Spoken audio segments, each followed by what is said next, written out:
Hi hello and welcome to cinema energy.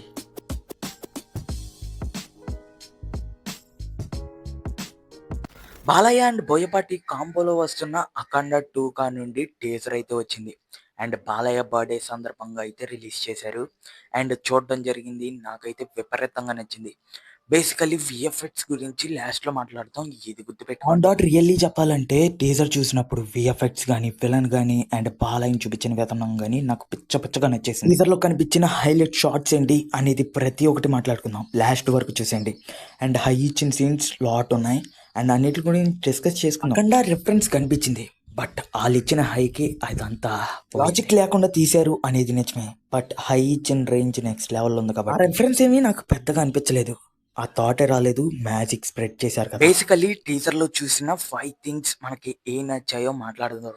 First, Balayya look and costume. And Agora costume structure అనేది వేరేలా ఉంటుంది. But buoy style next level కాబట్టి next లెవెల్లో plan చేశారు. And villain కూడా ఒక పవర్ఫుల్ రోల్లో చూపించారు. అండ్ అఖండ 1లో అనేది ఇది మిస్ అయింది అనుకోవడంతో లాజిక్లు ఉండవు, మ్యాజిక్లు మాత్రమే ఉంటాయి. అఖండ 1లో కన్నా 2లో గట్టి బాదుడే బాదుద్ది అనే ఫీలింగ్ ఉంది. విలన్ కూడా అదే రేంజ్ పవర్ఫుల్ రోల్లో చూపిస్తున్నారు. అండ్ ఇంతకు మించి ఏం కావాలి హైని పెంచాలంటే. బోయా స్కంద తర్వాత మంచి ఎలివేట్ ఉన్న స్టోరీతో వచ్చారు. ఈసారి కుమ్మేస్తారు అనే ఫీలింగ్ నాలో ఉంది. దాని టీజర్ లో బాలయ్యని చూసినప్పుడు ఆ ఇంపాక్ట్ కనిపించింది. Second point, villains. ఒక్క షాట్ లోనే సినిమాపై విలన్ ఎలా ఉంటారు అనే ఎక్స్పెక్టేషన్ పెంచేశారు. హీరోని పక్కన పెట్టేస్తే విలన్ కూడా అదే రేంజ్ లో చూపించి లాస్ట్ లో పడగొడతారు బోయపాటి. అండ్ అదే అఖండ 2లో జరుగుద్ది అనే ఫీలింగ్ కలిగి టీజర్ కట్ సాలిడ్ గా ఉంది. అండ్ బీజిఎం బ్యాక్గ్రౌండ్ స్కోర్ విషయానికి వచ్చేస్తే ఇంకా తెలిసిందేగా, బాలయ్య ఇక తమన్ మ్యూజిక్ ఎలా ఉంటుందో ఇంకా ఎస్టిమేషన్ వచ్చేస్తుంది కదా. అదే రేంజ్ ఆఫ్ ఎక్స్పెక్టేషన్ లో కుమ్మేశారు తమన్ మ్యూజిక్ తో. అసలు టీజర్ చూస్తున్నప్పుడు విలన్ షాట్ ఒకటి వచ్చింది భయ్యా. I really surprised. విలన్ ని ఇదే పవర్ఫుల్ రోల్లో చూపిస్తారు అనే ఫీలింగ్ నాలో ఉంది. బట్ ఇంత రేంజ్ అనేది నాకైతే అర్థం కదా. 5 సెకండ్లు ఎవరని ఆలోచిస్తే అప్పుడు వచ్చింది భయ్య ఆది పిన్సెట్ అని చెప్పి. ఒక్క షాట్ తో హైప్ ని వేరే లెవెల్కి తీసుకెళ్లిపోయారు. ఇంతేకాదు ఫస్ట్ లో అనౌన్స్ చేశారు. బట్ ఆ షాట్ చూడంగానే ఐ రియల్లీ సర్ప్రైజ్డ్. ఆ రేంజ్ లో చూపించారు. ఇక స్పెసిఫిక్ గా బాలయ్య గురించి మాట్లాడాలంటే మాటలు రావట్లేదు భయ్య. ఆ రేంజ్ లో చూపించారు. బాలయ్య గురించి చెప్పాలి. ఆ ఎలివేషన్ షాట్స్ నెక్స్ట్ లెవెల్లో ఉన్నాయి. బాలయ్య వచ్చిన కాడ నుండి నా కళ్ళైతే మొత్తం బాలయ్య మీదే. బికాస్ ఆఫ్ ఈ రేంజ్ ఆఫ్ ఎక్స్పెక్టేషన్స్ పెంచేశారు బాలయ్య. త్రిశూలం షాట్ అయితే నెక్స్ట్ లెవెల్లో అనిపించింది. అండ్ బ్లడ్ చూస్తే ఎక్కడో తేడా కొట్టినా ఫేక్ అనిపించిన. బట్ బాలయ్య యాక్టింగ్తో కుమ్మేశారు. ఎలివేషన్ షాట్స్ నెక్స్ట్ లెవెల్ ఉన్నాయి. ఎన్నిసార్లు అయినా చూసేయచ్చు ఈ షాట్. విలన్ ఆది పినిశెట్టి అంతగా చూపించకపోయినా బట్ ఆ ఇంపాక్ట్ అనేది క్రియేట్ అయిపోయింది ఒక్క షాట్లో. ఎఫెక్ట్స్ గురించి ఎంత మాట్లాడినా తక్కువే. ఆ రేంజ్లో చూపించారు. ఆ రేంజ్ ఆఫ్ హై వచ్చింది.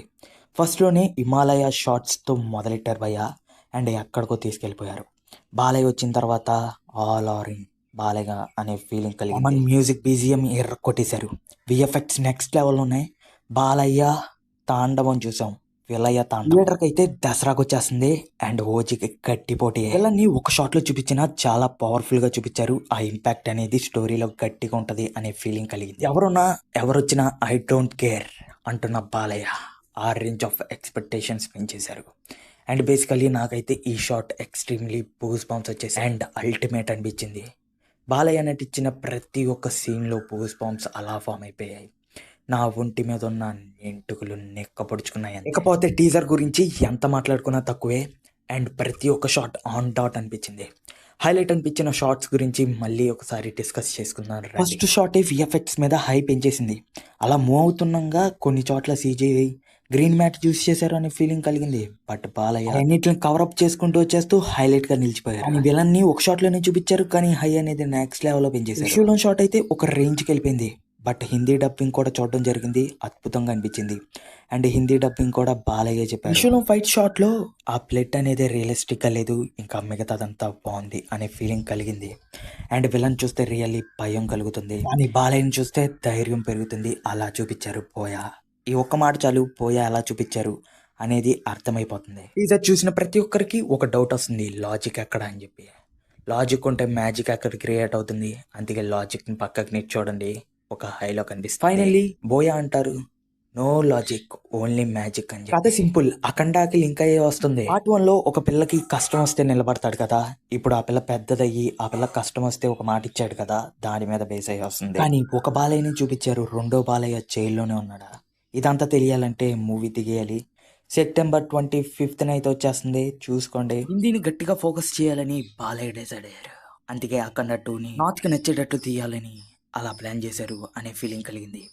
హిందీలో డబ్బింగ్ కూడా బాలయ్య చెప్పారు అండ్ అవుట్పుట్ నెక్స్ట్ లెవెల్ వచ్చింది. ఒకసారి దాన్ని కూడా విజిట్ చేసేయండి. అఖండ 2 టీజర్తో హైప్ని అయితే నెక్స్ట్ లెవెల్ తీసుకెళ్ళిపోయారు బోయపాటి.